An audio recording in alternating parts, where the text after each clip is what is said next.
We start with an unusual observation. There is a huge variance in how much we feel we have to say for ourselves around some people compared to around others. Certain people make us feel boring, others do not.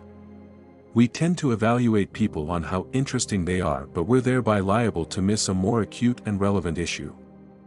How interesting does a given person make us feel? Why in the company of some people do our minds quickly fill with stories, while around others we experience ourselves as blank, dull, and close to inert? Why when some people ask, "So what have you been up to lately?" do we positively brim with a multitude of topics, whereas with others faced with the very same question will struggle to remember that we have ever even existed to explain the phenomenon? We have to credit our unconscious minds with a faculty we might never have known.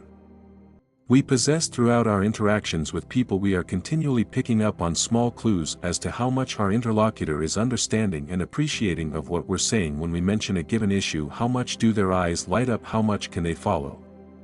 How much of our reality can this person accept? How much shocks them? How much can they take in their stride? How much of what is noted and complex in us can they safely receive?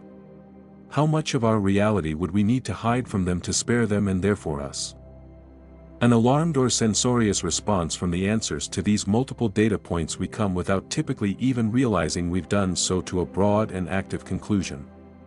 How much of me this person is likely to get, and rather simply the more the answer is a lot, the more we will have to say, and the more the answer is not so much, the more a cautionary instinct will form inside us telling us to remain quiet. This simultaneously helps to explain how someone gets to be a companion around whom people feel they have a lot to say. They do this by opening many rooms in their own minds, or if you like, by saying a lot to themselves. Of course, this is far from simple. Many rooms of our minds contain very frightening things.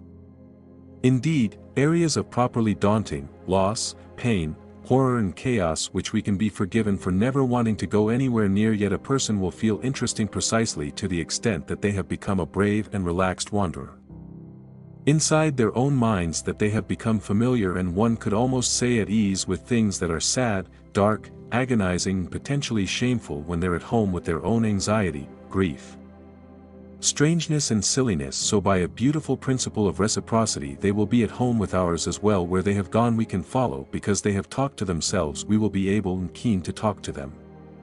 What they have felt safe exploring in themselves we will be able to safely unpack around them. This gives us guidance as to how to become a more interesting person for others by becoming the best possible travelers inside ourselves.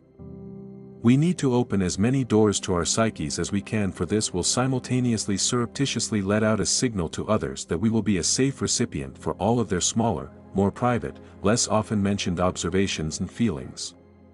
Other people will have much to say to us once we have had the courage to say a lot to ourselves. Thank you for watching.